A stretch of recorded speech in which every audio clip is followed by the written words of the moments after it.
This is For the Rest of Us with the Reverend Canon Megan Castellan, a podcast about life, faith, theology, and the Bible, for the rest of us.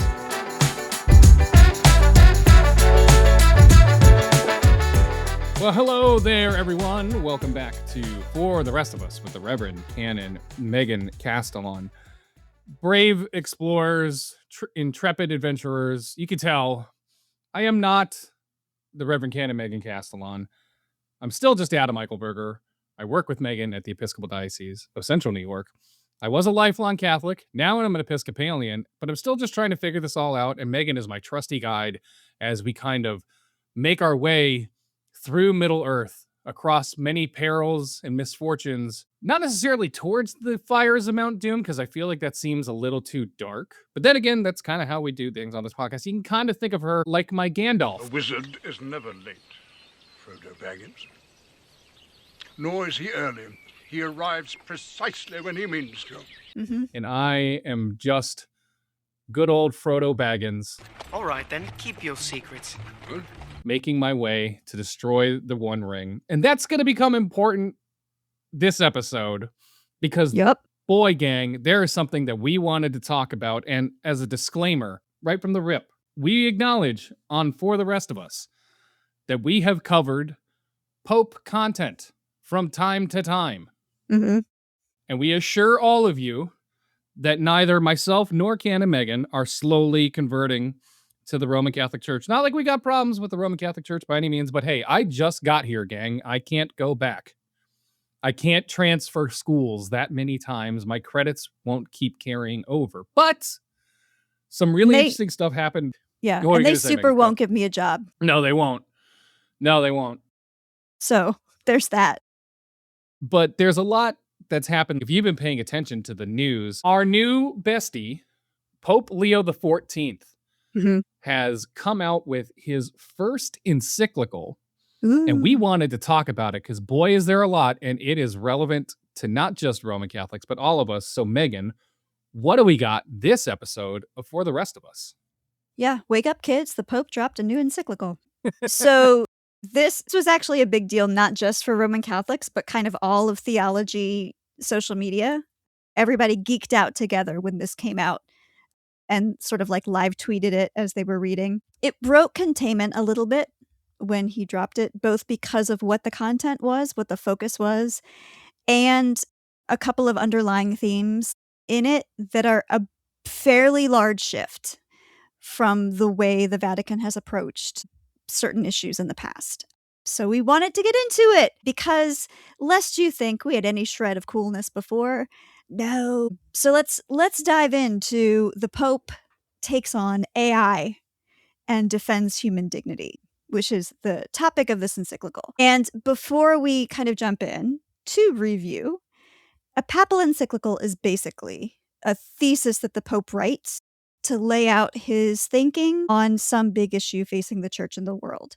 Technically, it's like an open letter that he sends to the bishops, but it's intended for everybody to read. And think of like Paul writing to the Corinthians, where you're writing a letter, everyone's going to read it and it's going to kind of circulate. But this is meant to be a teaching document.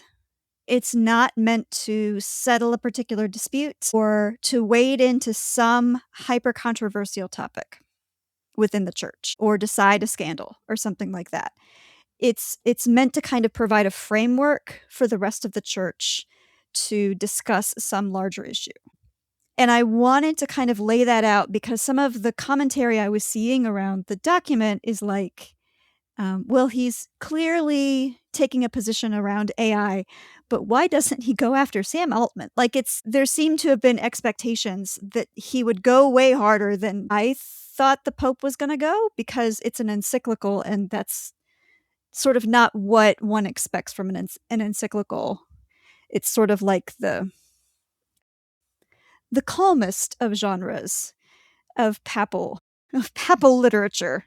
It's not a papal bull. It's not an exhortation. It's like a kind of here, guys, here's how we're going to talk about this.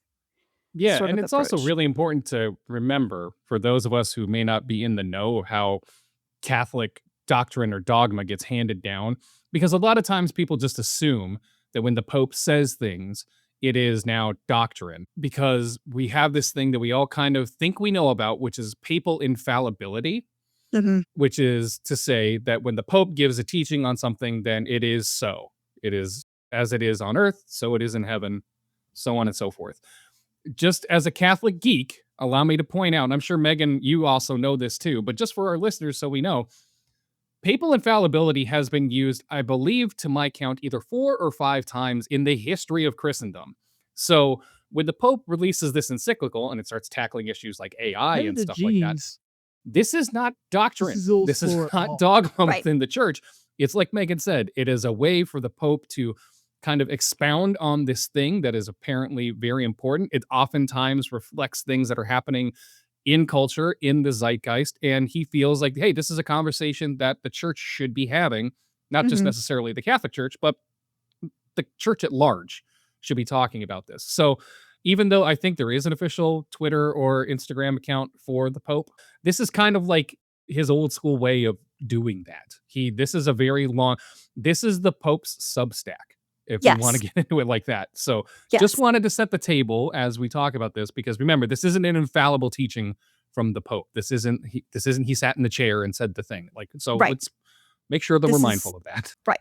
I like the idea of saying that it's his Substack, only without the Nazis. Substack minus the Nazis. Or the paywall. Yeah, or the paywall. And it's also worth saying that there's been a fair amount of secular coverage of this, saying that, it's the Pope continuing his attacks on Trump, and it's, aimed at J.D. Vance. No, it's the Pope being the Pope. The Pope seems entirely intent on doing his job and ignoring whatever shenanigans are happening in Washington. So that all being said, the document is entitled Magnifica Humanitatis, because we always have to call things by Latin when we're hanging with the Vatican. The English title is on safeguarding the human person in the time of artificial intelligence. And so Leo, who I'm going to dub after this a friend of the podcast because of a couple things he does in the encyclical, uses that framework to talk both about the dangers AI poses and his understanding of what the threats are to human dignity and how he understands human dignity. And he goes to some really interesting places with that. But to start with, he lays some really extensive groundwork to explain why he's doing what he's doing. So he lays out the entire history of social doctrine within the Catholic Church, which I found really interesting because it was almost like he was defending the ability of the Pope to speak on social issues as a whole, which, if you've been paying attention to the conversations in the United States, you know that is a contentious issue, the church speaking on social issues. And so here's Leo saying, actually, here's how we've been doing this. Here's why we've been doing this. Here's what it started on. And he starts with Leo XIII, which, if you remember, when he was named Pope and he took the name Leo XIV, I said on this podcast that I really hoped he was taking that name because of something called Rerum Novarum, which is Leo XIII's famous encyclical, which started the social doctrine of the Catholic Church and affirmed rights of workers to earn a fair wage, have time off, be protected from exploitation. And that's what he cites. Yay. So clearly, we can presume from this that the Pope listens to our podcasts, takes what we say very seriously, and shall be guided in all matters by these two wackos in central New York. Makes sense. Makes sense. No, not really. So he calls back to Leo XIII's work and then expands upon it. Once he traces the history, he then lays out a whole additional chapter explaining what the church's social doctrine is and how he understands it.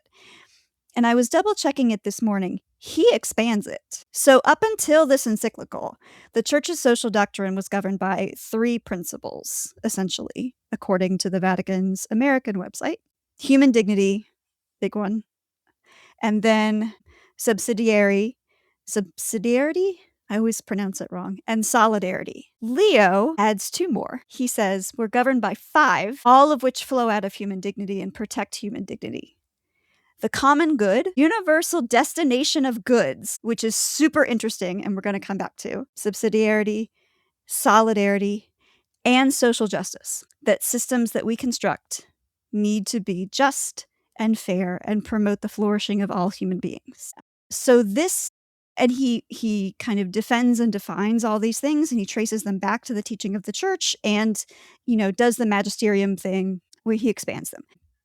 So as an Anglican, we don't have the same way of kind of making theological arguments necessarily. We don't kind of root our teaching in popes necessarily.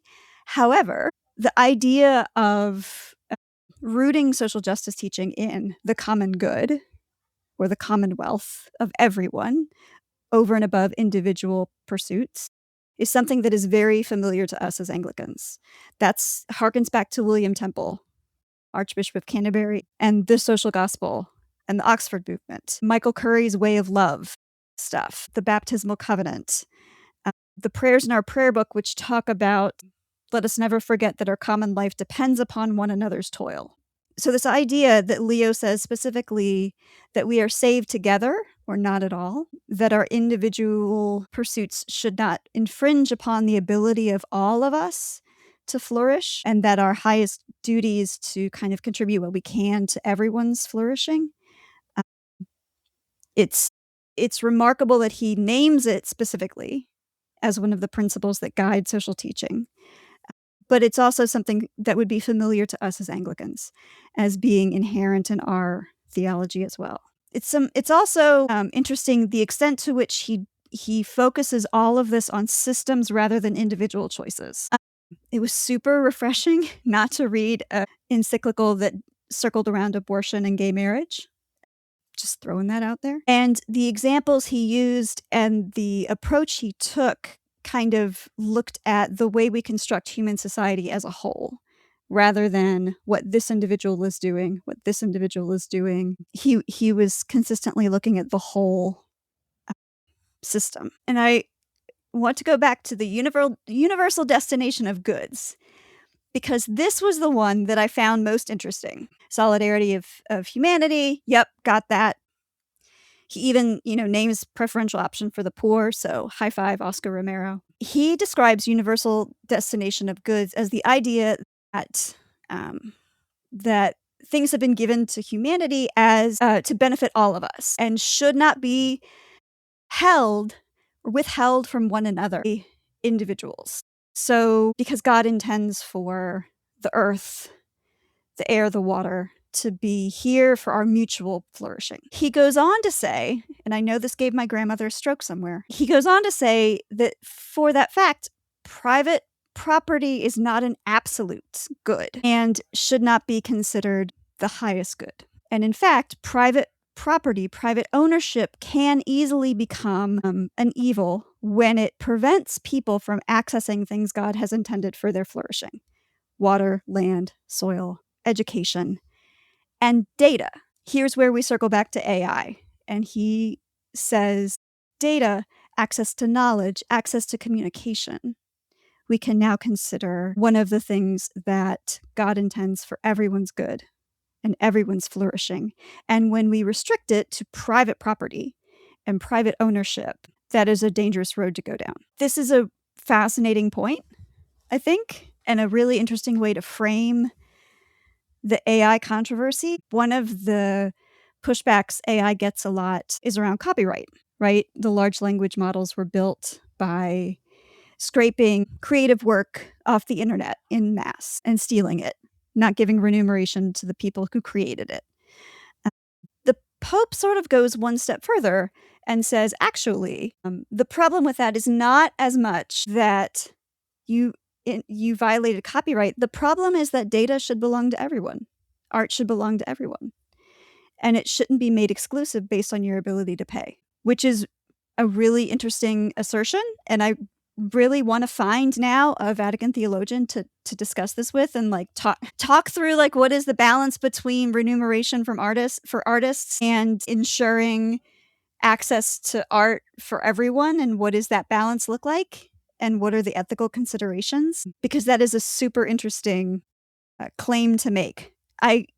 I sort of agree with the claim he's making and the place he's staking out, that it's not that the way that we have over privatized the earth is ultimately destructive. But I found it really interesting and compelling the way that he then attaches that to AI. I'm trying to deal with some mineral rights, it appears that one of our closed churches somehow has in Canada that a Russian oil company now wants to buy. And how do we deal with that ethically? How do you ethically own rights to something under land that someone else owns? And like, what does that even mean? My seminary in New York sold the air rights above the land that they owned to someone else so they could build a tower and then they would lease it. Like, what are we doing after a certain point? And so that whole conversation is fascinating. And I also think it's fascinating that the Pope came out and said, actually, private property, not an absolute right. Well, it's really interesting to think about too, because for all of like the antiquity and like this idea that like the Catholic Church refuses to move forward in a lot of Yeah. areas, to hear the Catholic Church be the first people to essentially classify data and connectivity as a resource, the same way that we view things like electricity or gas or water, to say that when we privatize this and we do not make it available to the people, that is a hindrance to those who should be shown a preferential option, specifically speaking about the poor. And it is essentially, he doesn't go out and say this entirely, but it is a manner of oppression. It is a manner of keeping down a people group, which leans into things that like we've talked about on the show, Oscar Romero talked about.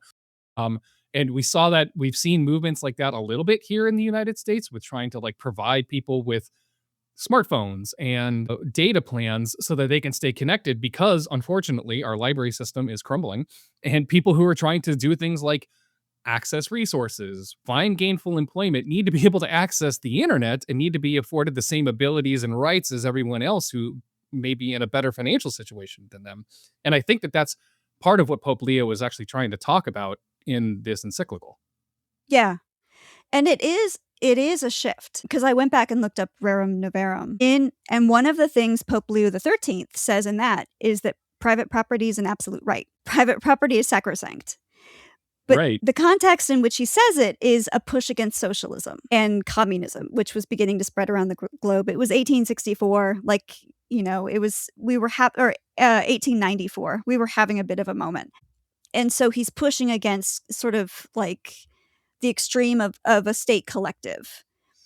And so for the current Pope to now say, actually, we now see the danger of over privatization and the way that it in itself can oppress people because it denies them what they need is a big move. And the extent to which he comes down on the side of democracy as an ameliorating force for transparency. So once he gets into AI itself, he never really says, it's bad AI, because again, this is an encyclical meant to kind of set the frame of the debate or set the frame of the conversation for the church. But what he does, and I'm going to agree with a colleague of mine, Rachel Kessler, who said sort of her takeaway from this was that he is pushing against the inevitability of AI. He's saying we cannot take for granted that this is good or even morally neutral. We have to do everything in our power to continue to be moral agents and exert our full consciences to make sure that we are watching really carefully how this develops, how this is implemented, and who is in charge. Because those things are not clear. They need to be clear, and we need to know exactly who's accountable. He keeps coming back to the fact that AI right now is controlled by private corporations rather than states, which are accountable to their people, which he sees as a danger sign because, again, the universal destination of goods needs to be to everyone and not just to a handful of people becoming richer all the time. And it did kind of crack me up. Again, the Vatican as a whole not on board with democracy as an institution until Pope Leo XIII. He was also the guy who was like, it's not so bad, democracy. So just like doing all the things right.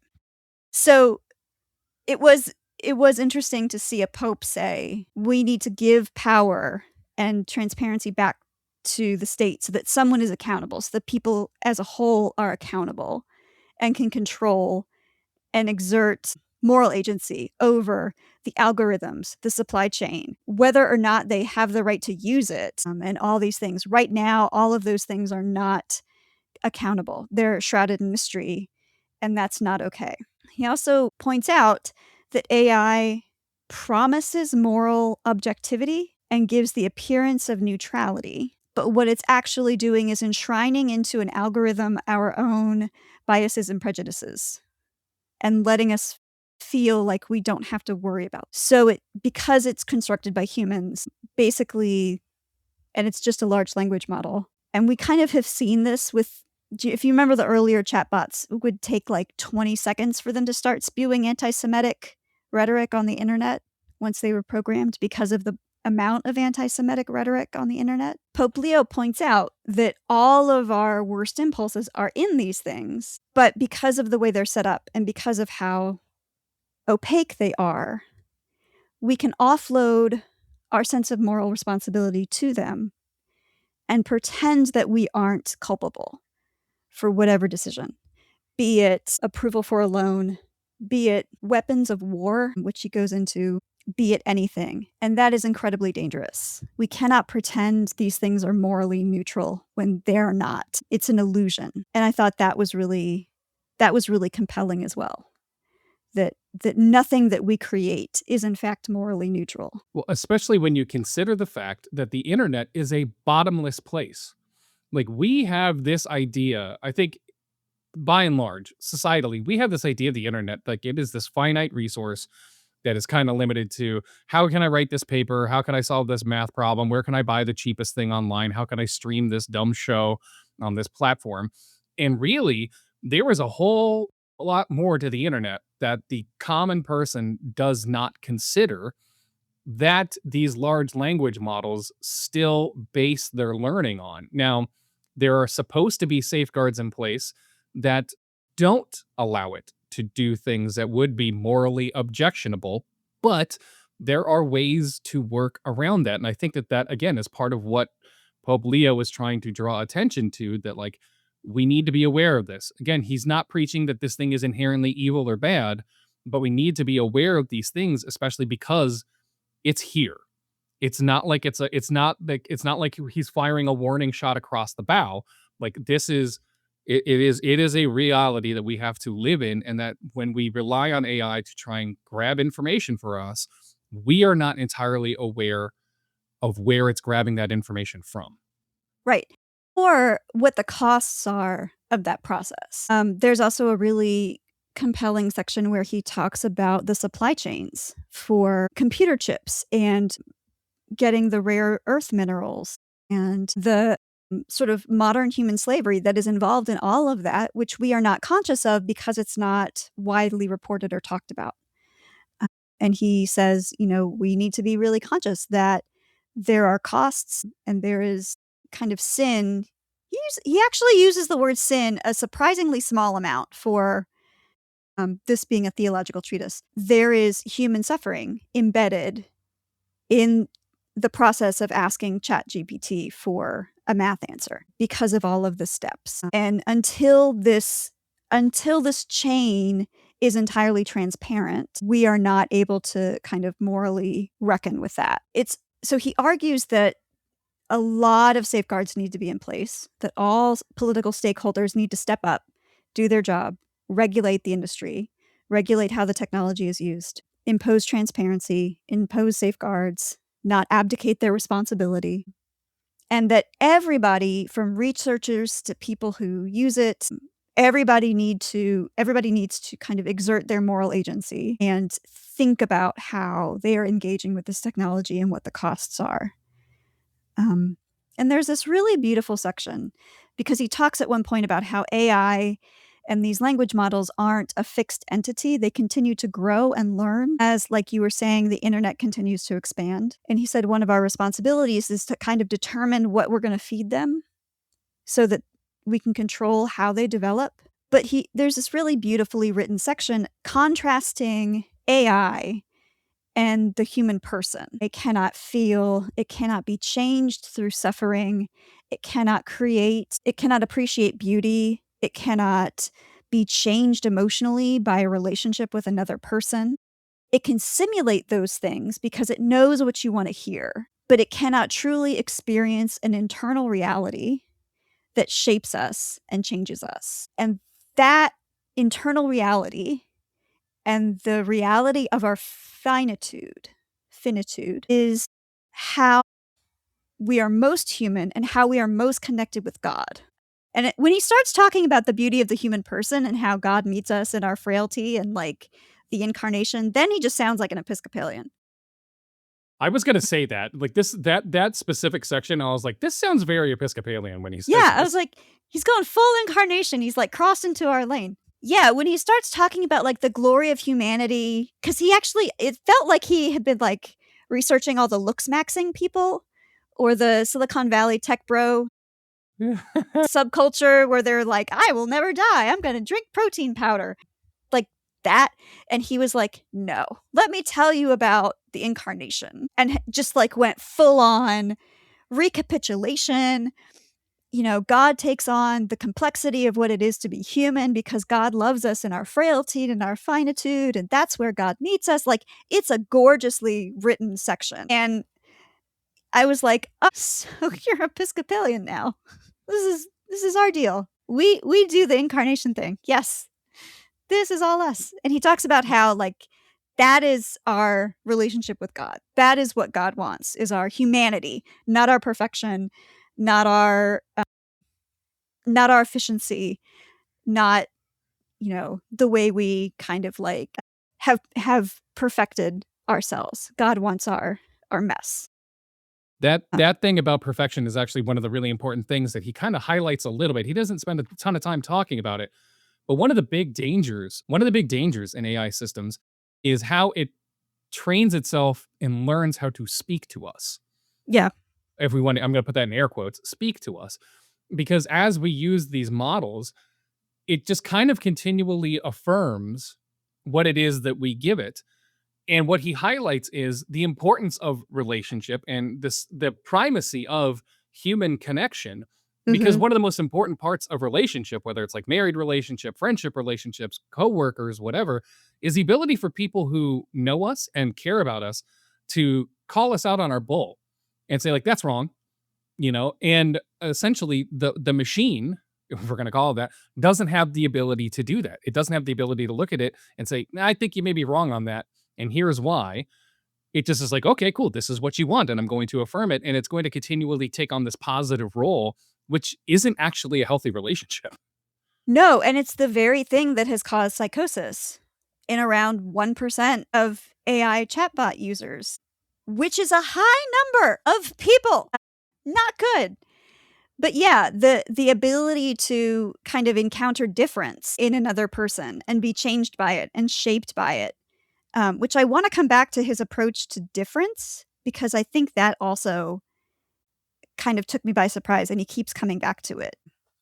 But yeah, his whole like full scale embrace of the incarnation and human frailty, and he lays out when he talks about the dignity of humanity, he kind of like lays out a couple versions of it, but lands on the innate dignity of all humanity that is given to us by God and that nothing can ever erase. It's our fact that we are beloved by God and nothing can take that away.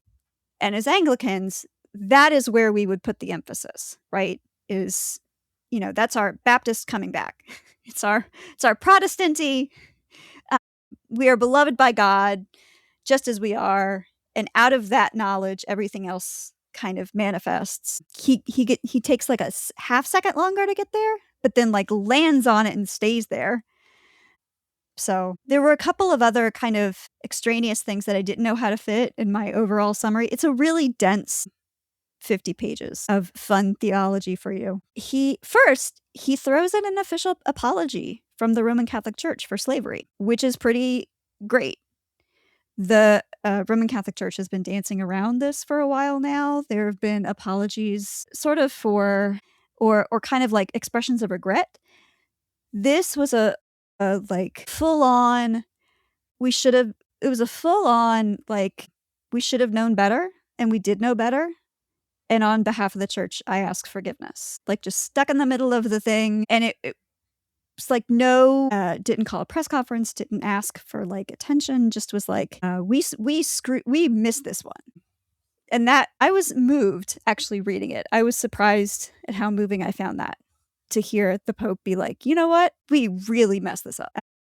So fellow Anglicans, we might want to think about doing that, because if we look at the history of chattel slavery in the US, we definitely have some room to make some specific apologies. So shoot me an email and we'll get some plans going for General Convention 2027. Well, the reason that it actually is really important, and especially when you point out that like he just kind of throws it in here because it's talking about the dignity of humanity, which is something that many popes have taught on in different ways. It's really important because as a former Roman Catholic, I can wholeheartedly attest to the fact the church has a long track record of remaining morally neutral on really bad stuff, and then afterwards taking a look in the rearview mirror and being like, boy, that was bad. That should never happen again.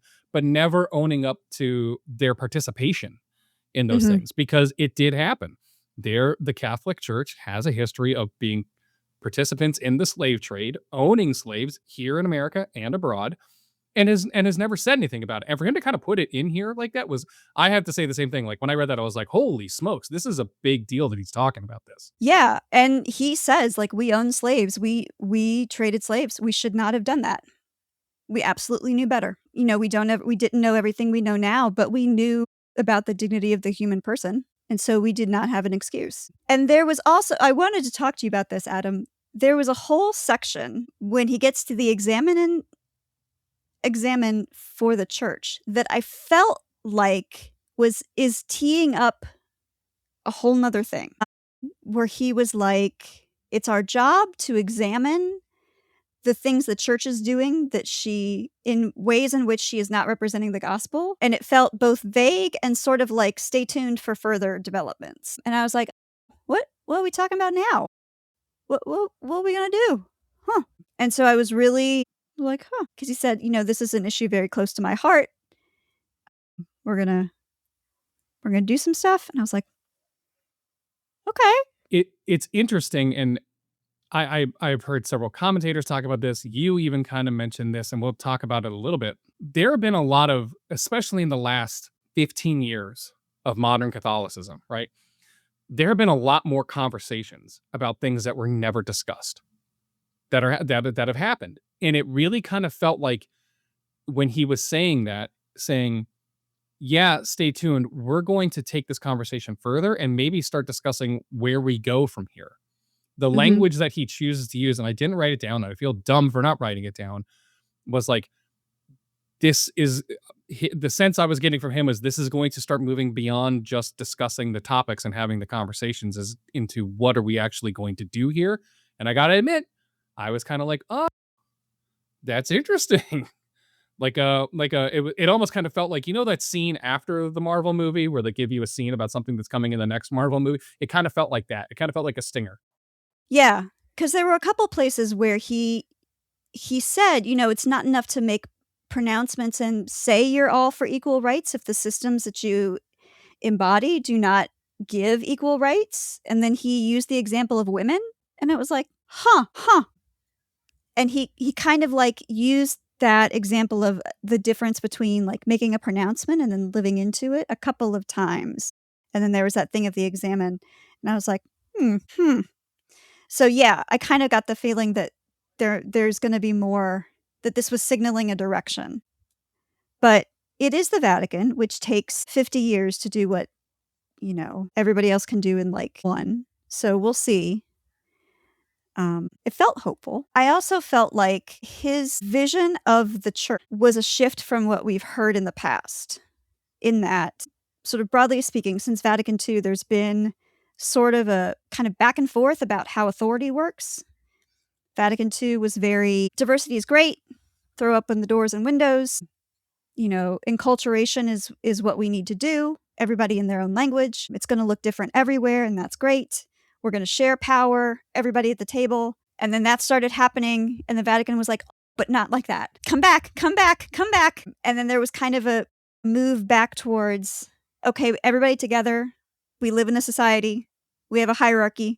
Don't get too far out of line. Leo seems to, when he talks about the church and the Spirit's activity in the church, talks about embracing diversity as a site of God's creative activity, talks about sort of context-based decisions and the need to listen to one another, to be open to one another, to let things look different if they need to have sort of dispersed power so that everyone has a voice, so that the fullness of God can be realized in the church. It felt more like a kind of return to, we're going to get more people at the table. We're going to see where this goes. We're going to let people be different. It felt more like it does when Anglicans talk about the Anglican communion rather than everybody in rows wearing the same thing.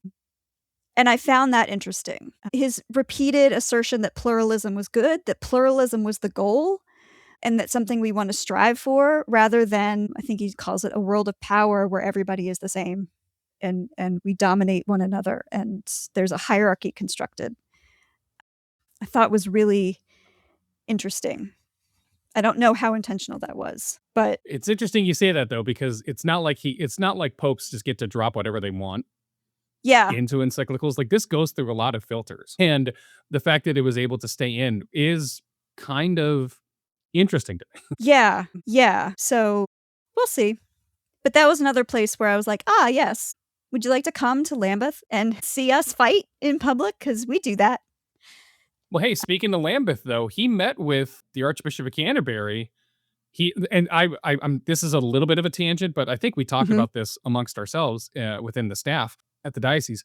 That was a big deal to meet with a female cleric, essentially the highest ranking female cleric on the planet. Because unless my memory does not serve me correctly, he never met.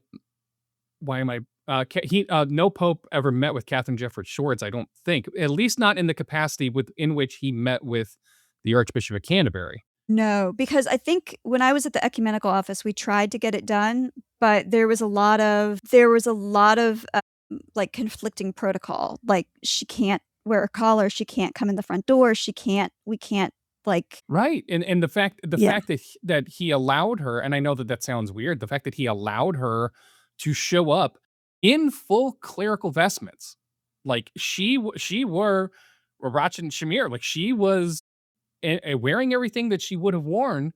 Yep, she was visibly a bishop.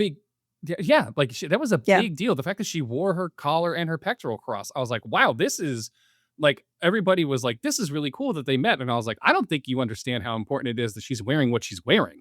Like, there's strict protocol on when people meet with the Pope, especially in the Vatican. And the fact that, like, if I'm not mistaken, there was some sort of liturgy or prayer service that she was allowed to participate in, I'm pretty sure, and she vested for it. Now, it wasn't a Catholic mass, but still, like, that's a big deal. Anyway, wild diversion. Yeah. I digress. Yeah. No, that was a big deal because I don't think the Archbishop of Canterbury has met with the Pope since the 60s, because they don't, like, they'll have phone calls. That reminds me of a joke I made once. So they'll have like phone calls, and especially like Rowan Williams kept trying to befriend the Pope, and it never quite worked. A lot of "you up" texts left unread. Yeah, I mean, there some Archbishops of Canterbury have been more clingy when it's come to the Pope.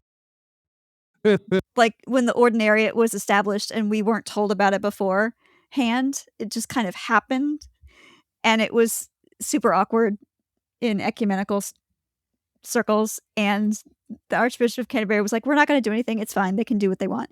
We just wish they had called us before." I was like, "Aw, your feelings are hurt. He's never going to call you back. He's just not that into you, man." But yeah, we haven't had an official ABC Vicar of Christ sit down since the 60s.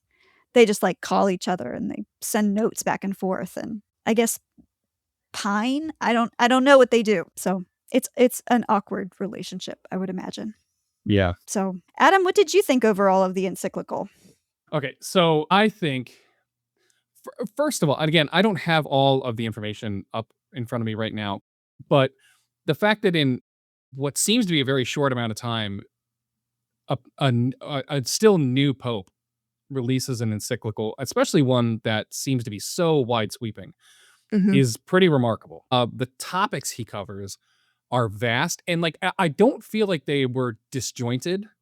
You know what I mean? It feels like more like when, when some people talk about how they do the weave, it felt like if the weave was being done correctly. There's a lot of things.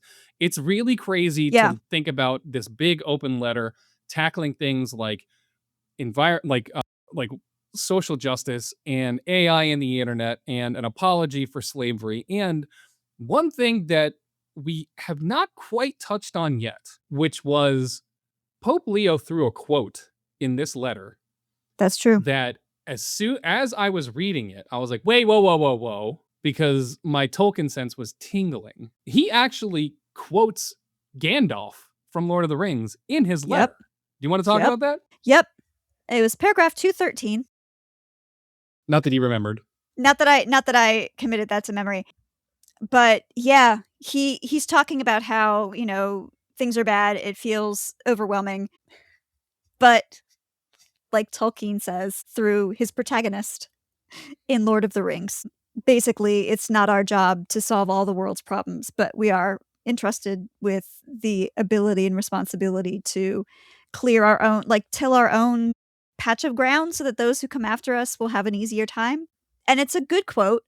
I have never been so upset that Stephen Colbert does not have his show anymore because I really want to see the TV's, preeminent Catholic and Lord of the Rings nerd react to the fact that the American Pope quoted Gandalf in his first encyclical before our eyes. Like, I really, I want to appreciate that. It was pretty great. It just made me happy. It's like, Gandalf is now part of the magisterium. That's amazing. 100%. And I agree wholeheartedly. Like, I really needed a Colbert weigh in on this because I Mhm. feel like in the Venn diagram of things that Stephen Colbert is uniquely qualified to speak about, this is a perfect circle. But the fact that he does that, first of all, shows you that the benefits of having an American pope, because I don't know of another pope and throughout all of history that would have quoted Tolkien and is potentially a Lord of the Rings nerd. Yep. I like that. It was pretty great. Also, he does dive into the use of AI in war. And he says, what again we said on this podcast, which is just war theory has been outpaced by the developments in military technology, thus rendering all war at this point unjust. And so, again, there's reason to think Pope Leo listens to our podcast. There's not. There's no reason to think he listens to our podcast. But No, I'm holding on to that. I'm holding on to that hope that secretly that he is in his room and I'm gonna go look at our subscribers list and see if I'm gonna go look at the map and see if there's anything in the Italy area where somebody may be listening. there we go. But Pope yeah, Leo, if you hear this, leave us a comment in the yes, comment please. section on your favorite podcast app and tell a friend, Pope Leo. Tell a friend. Get all the Yeah, make sure you Cardinals in on it. hit subscribe. Make sure that the whole the whole College of Cardinals hit subscribe. Yeah, We'd love it. I'm sure they'd be totally down with listening to a girl priest and an ex-Catholic talk about this stuff. That'd be fine for them. Better yet, Pope Leo, come on the show. Yes. Come on the show, Pope Leo. Build some ecumenical bridges. As our first official friend of the podcast, we have a third chair that is open Mhm. for you at all times. So whenever you've just got time on your schedule, you can just pop in. I'll send you the link. We can get you in anytime. Exactly. Okay, so go ahead. Yeah, what were we gonna say? So yeah, overall, great encyclical. Good way to start a papacy, I thought. And I will say it was helpful in that I think one of the reasons it got the response it did, to have a leader on the global stage say, actually, what if no AI? What if not okay? What if? What if these are the questions we should be asking? Even if you are more pro AI than the Pope, just to have somebody say, what if this is how we talk about it? Because I think it has felt like a snowball running down the hill for so long, and we're all overwhelmed, and there's so much going on. And everyone has kind of been in a reactive mode rather than, okay, here's what we're looking at, here's how we can talk about it, just to have a leader step forward and say, okay, here's some like criteria of how we can make an ethical decision before we're all run over by this giant snowball has been really helpful, because then other people can say, okay, here would be my criteria and this is why, let's talk about it. Here would be my criteria, this is why, let's talk about it. But in order to do that, you have to step forward and say, okay, here's what I think, and risk people being unhappy with you, and that always, is a risk. And you have to risk getting your Gandalf quotes wrong, which is an additional risk.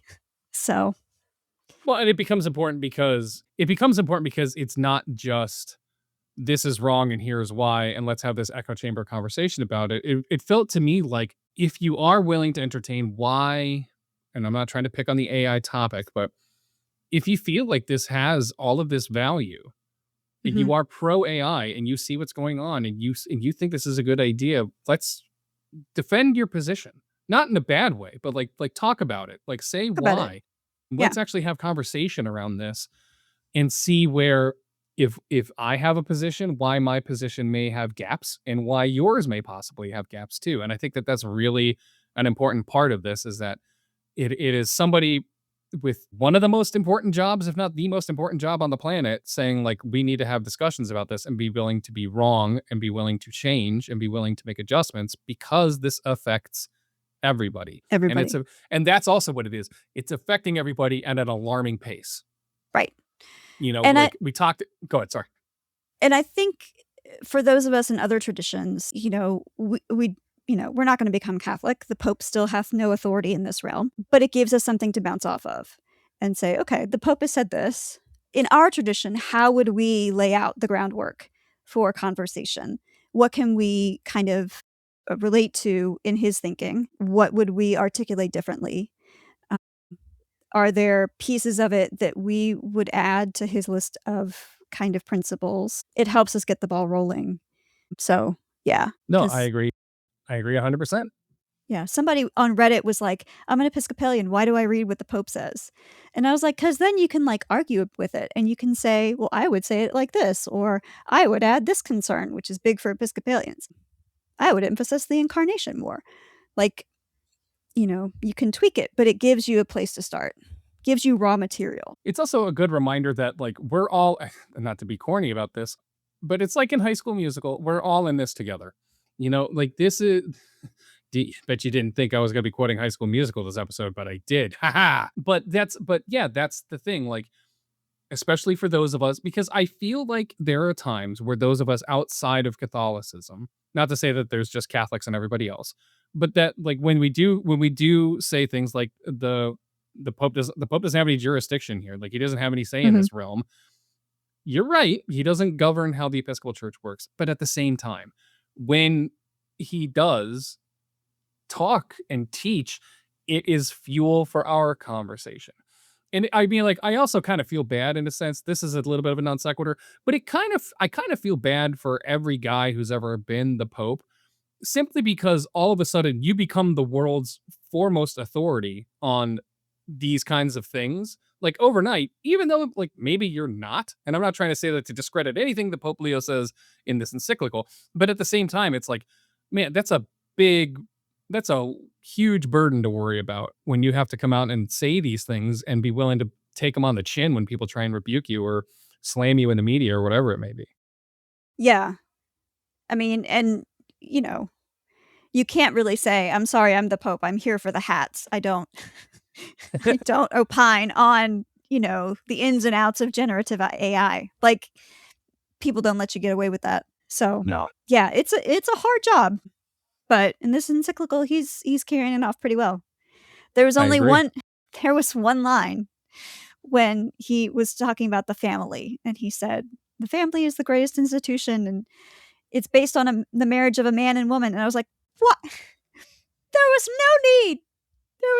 You were fine. There was no need. But it was just that. And he didn't like expound on it. He didn't say anything else. It was just that. But I was like, Didn't really need to come in here, but okay, cool. yeah. I was like, you did unnecessary, but okay. All right.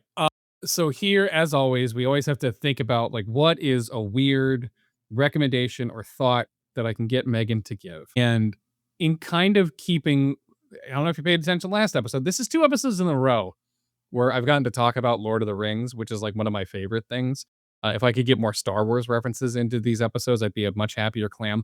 That being said, Megan, we all want to know, and I'll weigh in on this for myself, what Lord of the Rings character do you find best embodies you? Now, this one's kind of a doozy for you because as much as I do love Tolkien, he's not passing the Bechdel test anytime in any of his writings. And his female characters are few and far between. But the ones that are in there are some doozies.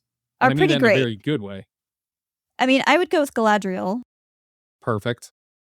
Just because she wanders in and out. She says things. And she like is vaguely mystical and also has the gumption to refuse the test of the ring. I always kind of liked that about her, but was clearly not perfect. She, also an Ent. I think I would be an Ent. Yes, I could see you being an Ent.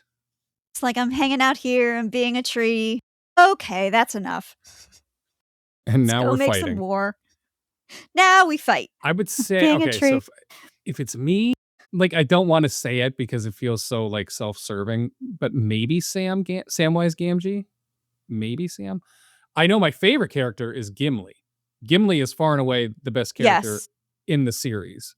And I Gimli mean is all awesome. of Tolkien's writing. Gimli is my favorite character in all of his writings. But I think that the which character I'm most like, it's probably Samwise. That's me. So we want to know, when it comes to you, dear listener, who's your favorite Lord of the Rings character and which one do you relate to the most? Throw it in the comments. Let us know. Ask us a question in the comments. Make sure you rate and subscribe and share with a friend. And if you know Pope Leo's email, send him the link. I mean, he already knows, but I mean, just, make sure he's got it top of inbox is all I'm saying. Guys, we thank you so much for joining us. We can't wait to talk to you next time for the rest of us.